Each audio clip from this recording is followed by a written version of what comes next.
దేశంలోనే దిగ్గజ ఐటీ సంస్థగా పేరున్న టీసీఎస్ నాసిక్ బ్రాంచ్ లో రేగిన మత మార్పిడి, లైంగిక వేధింపుల వ్యవహారం రోజుకో మలుపు తిరుగుతోంది. కార్పొరేట్ వర్గాలను ఉలిక్కిపడేలా చేసిన ఈ సంచలన కేసులో ప్రధాన ఆరోపణలు ఎదుర్కొంటున్న నిధా ఖాన్ ఎపిసోడ్ ఇప్పుడు ఒక మిస్టరీగా మారింది. పోలీసుల దర్యాప్తు ముమ్మరమైన వేళ ఆమె ఎక్కడుందో ఎవరికి అంతు చిక్కడం లేదు. ముంబై, నాసిక్ కేంద్రంగా పోలీసులు విస్తృతంగా గాలిస్తున్నా ఆమె ఆచూకీ దొరకడం లేదు. అసలు నిధా ఖాన్ ఎక్కడుంది?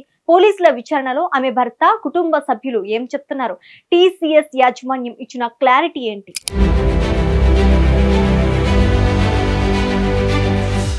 నాసిక్ టీసీఎస్ యూనిట్ లో మహిళా సహోద్యోగులను మత మార్పిడికి గురిచేసి వేధించిన వ్యవహారంలో కీలక నిందితురాలిగా ఉన్న నిధా ఖాన్ కోసం పోలీసులు తీవ్రంగా గాలిస్తున్నారు. ఏప్రిల్ 9వ తేదీన కంపెనీ ఆమెను సస్పెండ్ చేసినప్పటి నుంచి ఆమె అజ్ఞాతంలోకి వెళ్లిపోయింది. ఆమెను పట్టుకునేందుకు పోలీసులు ఏకంగా 3 ప్రత్యేక బృందాలను రంగంలోకి దించారు. ముంబైలో ఉన్న ఆమె భర్తను అదుపులోకి తీసుకుని విచారించారు. ఆమె ఒక బంధువు ఇంట్లో తలదాచుకుందని భర్త చెప్పడంతో పోలీసులు అక్కడికి వెళ్లి చూడగా ఆ ఇంటికి తాళం వేసి ఉంది. నిధా ఖాన్ తో పాటు ఆ బంధువుల ఫోన్లు కూడా స్విచ్ ఆఫ్ రావడంతో ఆమె ఉద్దేశపూర్వకంగానే పోలీసుల కళ్ళు గప్పి తిరుగుతోందని స్పష్టమవుతోంది. అయితే పోలీసుల వాదనను నిధా ఖాన్ కుటుంబ సభ్యులు తీవ్రంగా ఖండిస్తున్నారు. ఏప్రిల్ 9వ తేదీ వరకు ఆమె ముంబైలోని మలాడ్ బ్రాంచ్ లోనే పనిచేస్తుందని, ఆమె ఎక్కడికి పారిపోలేదని ఆమె మామ మీడియాకు తెలిపారు. ఇప్పటి వరకు తమ ఇంటికి ఏ పోలీస్ అధికారి రాలేదని చెప్తున్నారు. అంతేకాకుండా నిధా ఖాన్ ప్రస్తుతం గర్భవతి అని, ఈ కేసు ఆరోపణల వల్ల ఆమె తీవ్ర మానసిక ఒత్తిడికి గురవుతోందని ఆమె కుటుంబం వాదిస్తోంది. మరోవైపు అరెస్ట్ నుంచి ఉపశమనం కోసం ముందస్తు బెయిల్ పిటిషన్ దాఖలు చేసేందుకు ఆమె తరపు న్యాయవాదులు సిద్ధమయ్యారు. అయితే ఇలాంటి కేసుల్లో కోర్టులు బలమైన మెడికల్ ఆధారాలు ఉంటేనే బెయిల్ మంజూరు చేసే అవకాశం ఉంటుంది.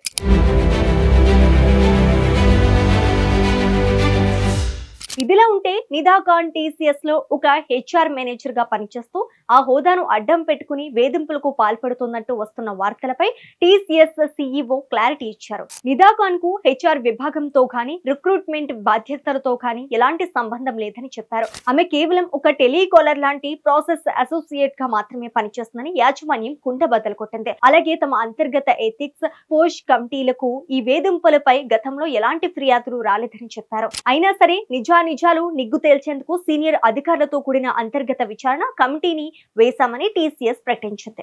ఒక యువతి సహోద్యోగి డానిష్ షేక్ చేతిలో ప్రేమ పెళ్లి పేరుతో మోసపోయిన వ్యవహారంతో మొదలైన ఈ కేసు ఇప్పుడు మహావృక్షంలా మారింది.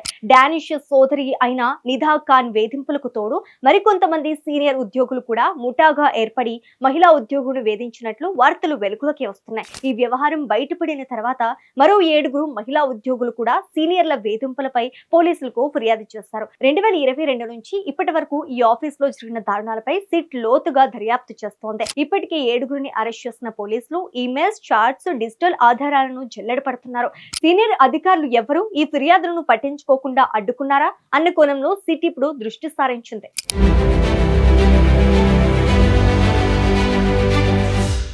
మొత్తానికి పరారీలో ఉన్న నిధా ఖాన్ దొరికితే కానీ ఈ నాసిక్ టీసీఎస్ కుంభకోణంలో అసలు నిజాలు బయటపడేలా లేవు. ఒకవైపు పోలీసుల వేట, మరోవైపు నిధా ఖాన్ ఎస్కేప్ ఆట మధ్య ఈ కేసు ఇంకెన్ని మలుపులు తిరుగుతోందో. దేశవ్యాప్తంగా కార్పొరేట్ ఉద్యోగులను విస్మయానికి గురిచేసిన ఈ కేసులో ఎవరెవరి మెడకు ఉచ్చు బిగుస్తోందో వేచి చూడాలి.